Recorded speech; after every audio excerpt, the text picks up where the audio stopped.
the defining moments that have shaped your professional journey. Could you talk to us a bit more about that? Would love to hear from you. Sure. So it's almost 2 decades into the IT world. Okay. Long back, I started as a desktop engineer because that time there was no culture of having a CTC model, I would say. So whatever you get, after graduation, I get into this private sector. Obviously, that moment, very openly, the family financial conditions were not good. So I started whatever, I was getting into that. And those days I can recall where the Windows NT and the MCSE was on a boom. So, people were really, whosoever was getting those diploma certificate, they were getting the job. And that's how basically we started into the IT world.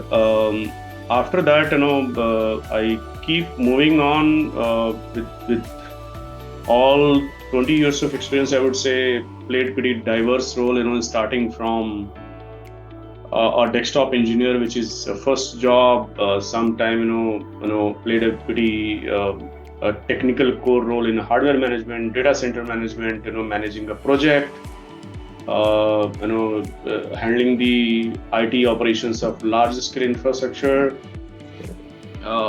getting into the customer bids for some companies, proposing a solution, designing a solution, and then taking those solutions to the implementation, large scale vendor management, IT project management, program management.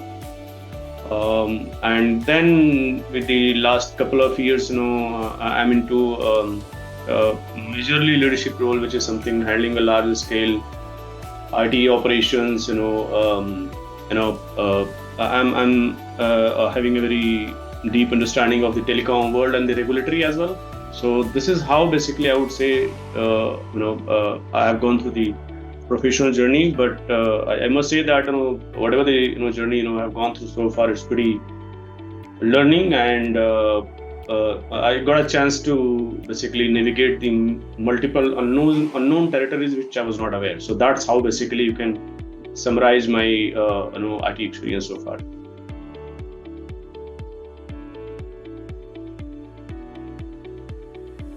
That is my DNA. So I love to do those things which I don't know. So Okay. If you really give me my favorite pitch, obviously, that is my forte. I can go ahead and deliver it. But the moment if anything is knocking my door, which is something not my core expertise, I really, without thinking a minute, I get into that. And the only two reasons, and that is something secret for me. One is that I don't know that domain, hence no one can ask me like, hey, you failed, because I do not have any baggage, I do not have any experience. So whatever I'm going to do, that is something I will be doing based on my past experience. Okay. Touchwood, so far this particular concept worked well for me. Wherever I put my head, I was able to crack that deal. Be it regulatory, be it getting into the program management, getting into the customer discussions, getting into the bids call, because I'm a very bad guy in selling something, but I have seen the moment I'm getting into the bids call for any kind of IT companies, I was able to sell the solution which really customer is looking for.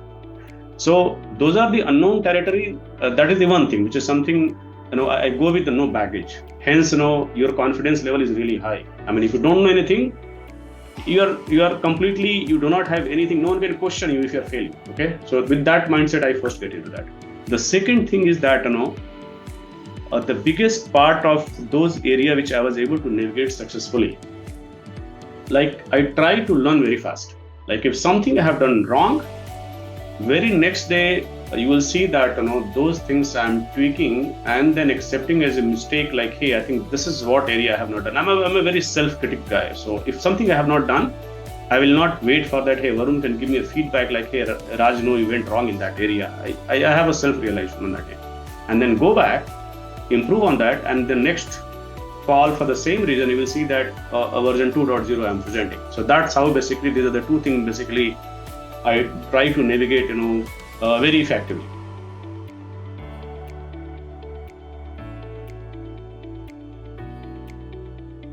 So the one thing which I normally I do homework. Obviously getting into the unknown territory doesn't mean that without any homework you can get into that. Okay, so first of all, whatever the sources you have, you must navigate, do your homework, whatever best you can do that. Obviously in couple of hours or couple of days you cannot be the expert of that particular domain or that particular service. Okay, but do your homework, go with your mathematics, like really whatever the information, maximum best information you can gather from the different sources. Okay, and touchwood, I have a very social connect into the IT world, so if something is I don't know, I'll go ahead and even talk to a person who reported me 10 years back and might be having L2 L3 kind of skill set. I go back and talk to this guy like, hey, I'm getting into this one, what is your advice?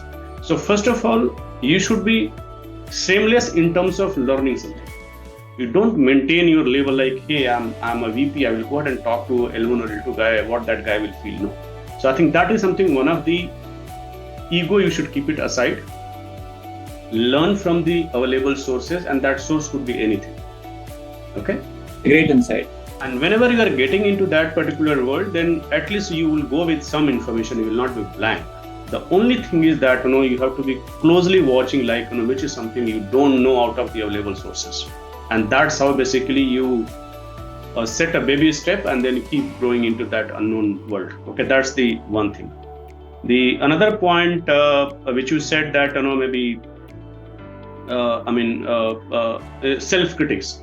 So obviously the moment you're having a less knowledge about anything, okay, with all confidence you'll try to handle the situation, but some point of time you feel that I think whatever the homework I have done, I think this is what the point I'm missing, and while having the conversation, while dealing with the people, I think you'll be able to realize some point of time. You must document those things like, hey, these are the 10 area I think I could have done better job. There is no harm to say that, hey, I don't know, please allow me some time, I'll get back. No one is going to kill you in that call, right?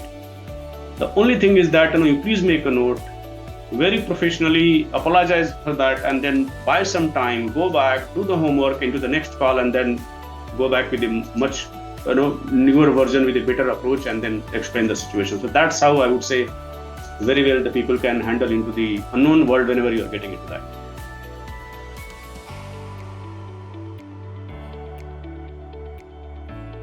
Yep. So see, these days the way IT world is moving, or even the technology is moving, it's very difficult for any corporate to match the pace. Okay. Agreed. Whatever is best today, tomorrow it's going to be average. Okay, that's how the IT world is moving. Okay. Yeah. So at least throughout the journey, and I'll take example of telecom because that is and the network, that is one of my fortes. So at least I can correlate those days examples where if I talk about in 2004 or 5, Videsh Sanchar Nigam or BSNL in India used to be one of the only provider, I would say. Hardly one or two telecom providers were there, but their services were so costly that people were not able to afford. And those days I have seen providing a very small bandwidth, 64 kbps, people used to feel very proud, and we get into the call and say that, hey, I'm having a 64 kbps MPLS link. Now if you can go back, and these days you are getting much better speed on your mobile 5G connection. Okay, so that's how I have seen the major transformation specifically into the telecom world. And obviously this particular transformation is relating to the every piece of the IT. It's not only telecom. Okay, but I'm more practically able to correlate how this have changed. Okay. Now if I talk about initial days, maybe having an internet or having a good speed internet or having an MPLS connectivity used to be a very, very proud moment for any organization. And if they are having 64 kbps, they claim that very proudly. They say that, hey, I'm having a 64 kbps lease line or 128 kbps internet speed, and they very confidently talk about, because that moment the technology was designed in that way.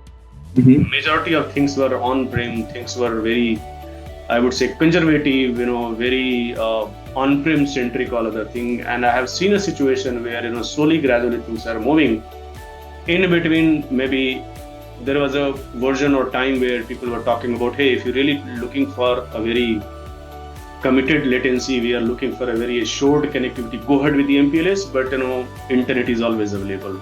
And we always keep claiming like, hey, maybe outside India you have a better internet connection, all other thing, but in India, maybe because of the infrastructure is not that big, all other thing. That phase also I have seen. But now what we are talking about, like, hey, internet is something, I would say everything. Today, if you go back and people say that, hey, some point of time, and I keep cracking a joke with other things like, if you, some point of time, a human will be asked like, hey, you need oxygen or need the internet? People will say that I need the internet. They park the oxygen for some time because that's how basically we are breathing. That's how basically even our each and every component is stitched with that. Okay. So this is how transformation I have seen, and maybe similar transformation I may talk about any other technology. Take example of network, all other things. Take example of voice telephony. Take example of your virtualization, any technology world. Okay, that's how the things are shaping up. Okay, now what is important in this entire journey? I have seen those days also, like we are commissioning the 64 kbps modem, talking to BSNL, having a very bureaucratic approach from their side, getting the things done. Now even we are talking about over the phone, we are able to commission the gig of bandwidth, and that is something how we have changed.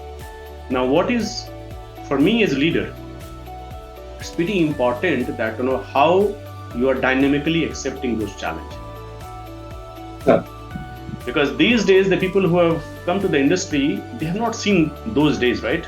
Very well, easily, even they may not even to correlate like, what was the challenge during the time, the moment the people were operating with a very lower bandwidth or with a very bureaucratic network system or very bureaucratic IT approach. Now everything is SaaS based. Now everything is just over the fingers. Everything is now just one click away. Okay. I can understand the current generation, which is something getting into the IT world, they may not be able to correlate those experiences at all. But for us, like, the one who is surviving for more than 20 years into the IT world, they have seen both the worlds. Now, what is for that leader? That leader should be so agile, like whatever that leader is talking today, if tomorrow there is a new disruptive technology, that leader should learn that technology, unlearn the old things, and learn the new technology and be ready for it.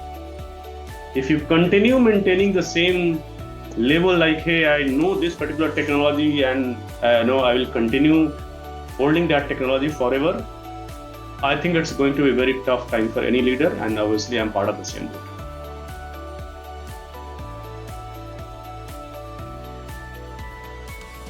Yeah, I think you asked a very critical question, and I think that is where I have seen people are failing. Okay, and for me, the good part is that I'm the OSPI member. OSPI is one of the organization which basically association. Basically, they hold a very strong say into the telecom regulatory, all other thing. So whenever the new services are launched, I am one of the member of there. So we go back and at least navigate. I'm the member of NASCOM committee as well. So I go back and at least get the sources from their side. I do have a very strong connect with the DOT people also, Department of Telecom. So we go back and talk to them. I know a few of my friends who are having a very strong understanding of this area. So we go back and talk to them and take a call. Okay. The important portion here is that whenever there is a new technology launch, okay, one is that the good side of it, which you normally able to know through any source. Like if any particular 5G is coming, what are the good things? I mean, I'm telling you, you go ahead and search somewhere else, you will find out the 10 things like, hey, this is what the 10 good things you are going to get it. Okay. But the moment you are part of any kind of corporate, the moment you are part of any kind of, you are playing a leadership role in that area. The important portion is to know what is the precautions, what is the dark side of this particular technology. Okay. And those are the areas which is something normally I have seen people go ahead with the half calculation and then end up doing a mistake, and that mistake used to dent any organization very badly. Okay. So any technology, whatever is being launched, my only advice is that you must spend time to understand the capability of that particular product. You must understand that what that technology is going to change your life. Okay. But same time, it's equally critical and important to go back and understand the limitations, understand the loopholes of that particular technology, understand the legalities of that particular technology, understand the compliance regulations of that particular technology. And then you take a decision like really how you should proceed, you should go ahead and become early adopter of that particular any new launch technology. I have seen many people with half-cooked information. They go back and try to sell those technology blindly into the market, and many customers, they go ahead with their biased approach and then end up doing the mistake.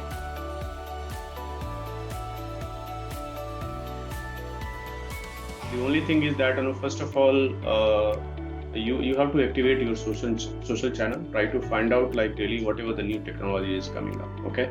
Whenever you are getting into the call with any partner, they will always try to explain you the bright side of the story.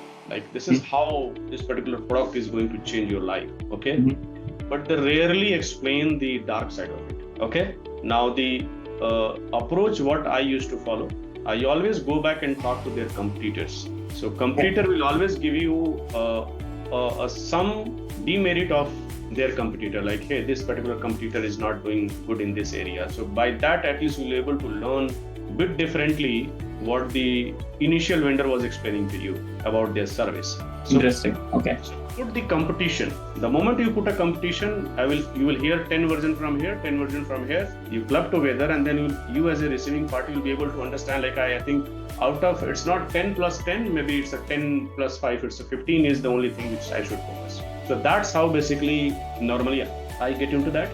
The another one is that try to find out any reference point with your contact resources where someone is using that technology. Okay. Because these days, I can tell you, if you really want to find out anything, information is so easily available that you can navigate to any extent. And at least specifically a person who is into the industry for 20 years, at least many people in any particular domain. You go back and find out the right information about that. I think that is something what my piece of advice is that if any new particular technology is coming, you will find out immediate buzz into the market. Few misleading statement will come to you. They will try to give you a solution like, hey, overnight I will resolve all your problem, but things doesn't work in this way. The idea here is that please navigate, find out, and then get the right information before you take a decision on technology.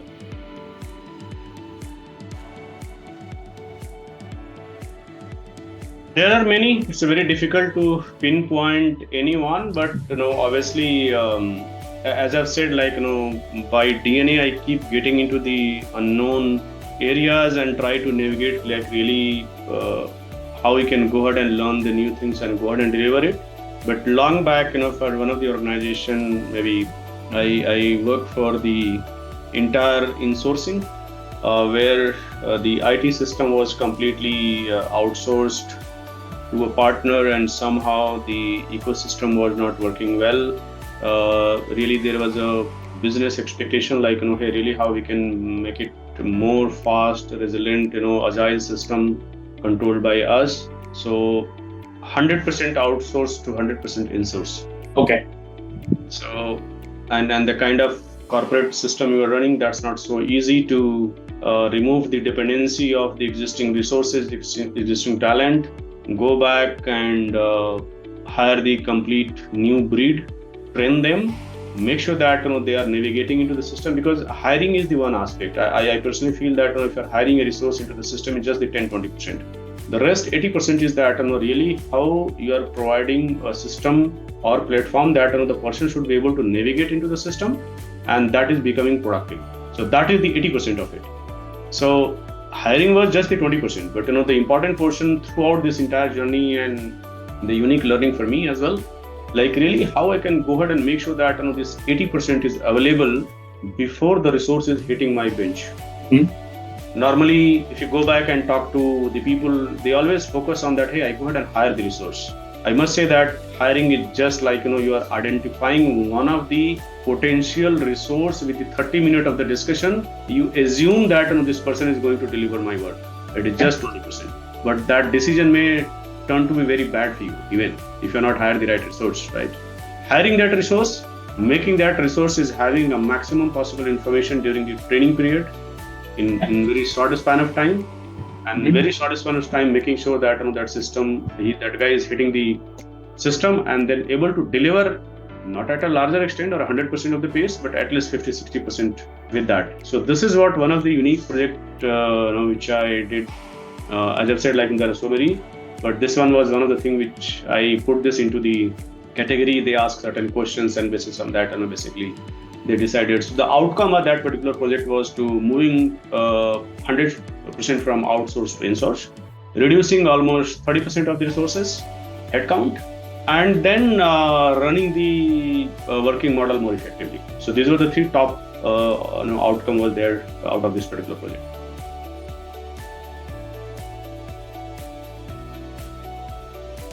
Yeah, so this is the traditional method.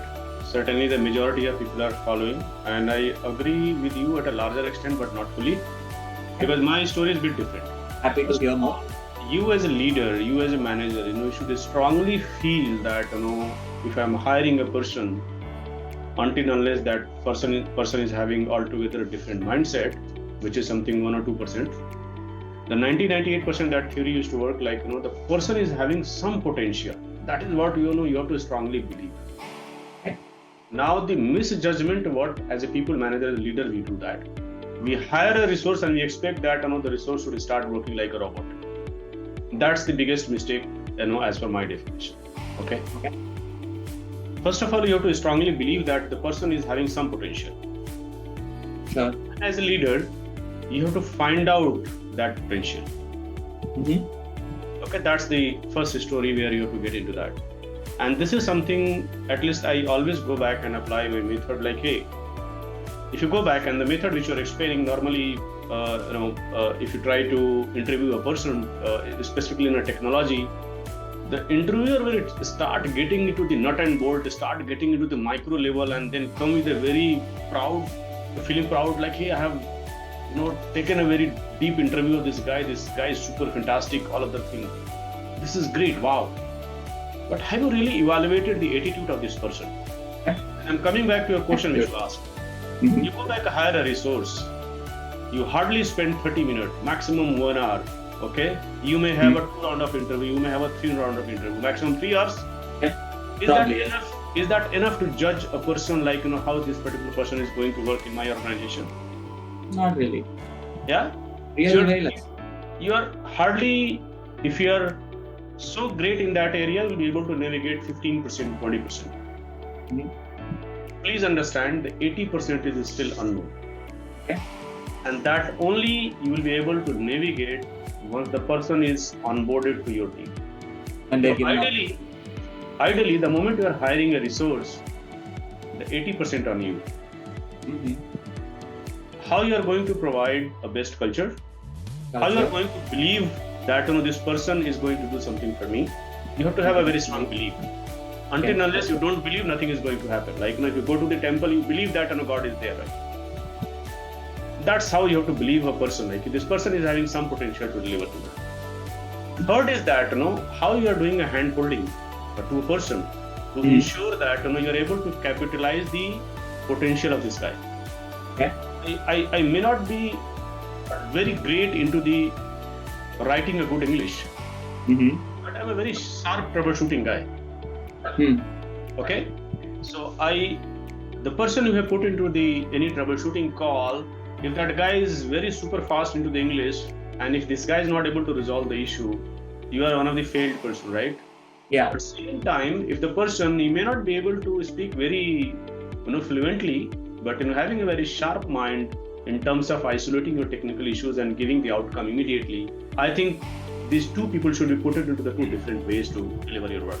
Hey, let one person focus whatever the potential is, and the another person, if he is able to translate into the English so well to which customer is able to understand, let put these people into the two different directions, and as a manager will be able to take a maximum out of it. Otherwise, if you try to reverse the things, neither this person will be able to do the job, neither the other side of the person will be able to deliver the work.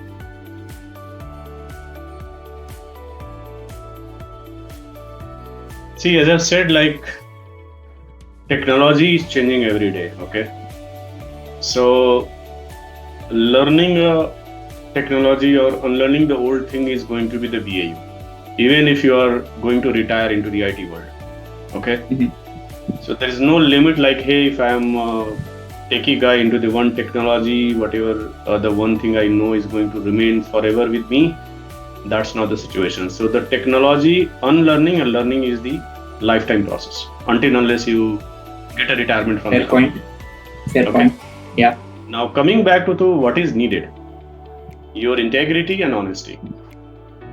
I have seen people just to get something, they are trying to find out a shortcut through the technology routes. After having the 20 years of experience into the IT world, I know that the shortcuts may give you a short-term benefit, but certainly you are going to regret one point of time. So this is a very short and crisp advice to anyone who is leader or a fresher.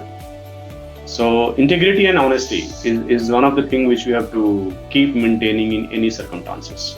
You might be getting the results very late, but I have seen that those things are going to give a long-term benefit.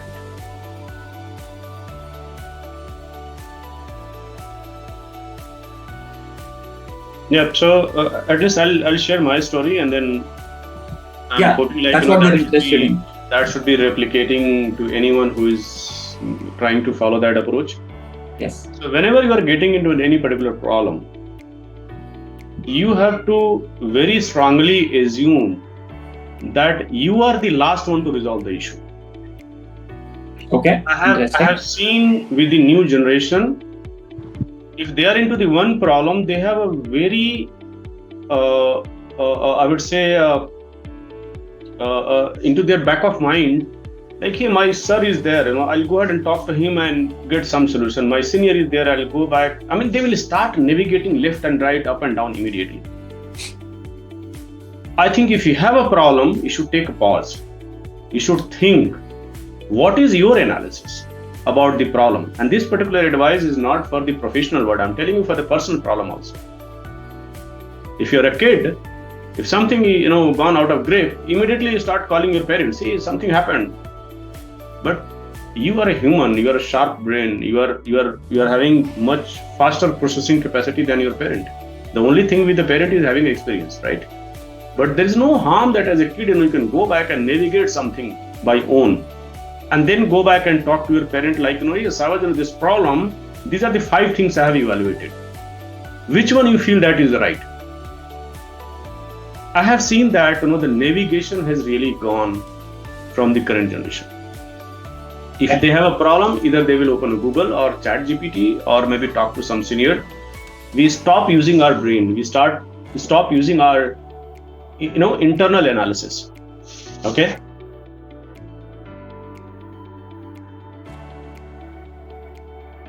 Yeah. So, I mean, if you go back, search the LinkedIn, talk to the professional. Hey, I'm 20 years experience, I'm 25 years of experience, I'm 30 years of experience, right? That is what they talk about. But we never go back and ask how you have survived for 20 years into the IT world. And survivability is not only your skill set, your leadership style, because you are so vulnerable to the market. You are so vulnerable to the internal or external factors. Like, if you're not maintaining integrity, you're not maintaining the organizational guidelines, there is a very, very high probability that you will be exposed in a couple of seconds. Okay. There are so many external factors. So the person might have gone through the 20 years of journey, but that guy must be having some ground rule in her life. For me, integrity is tough, and that's how I feel that I can play with anything but not with integrity, which is something very, very close to my heart.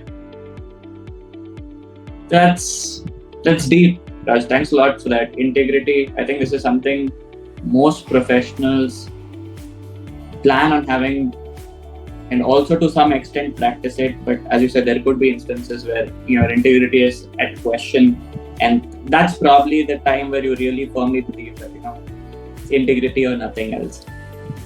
Very nicely put. And again, thanks a lot for your answer here.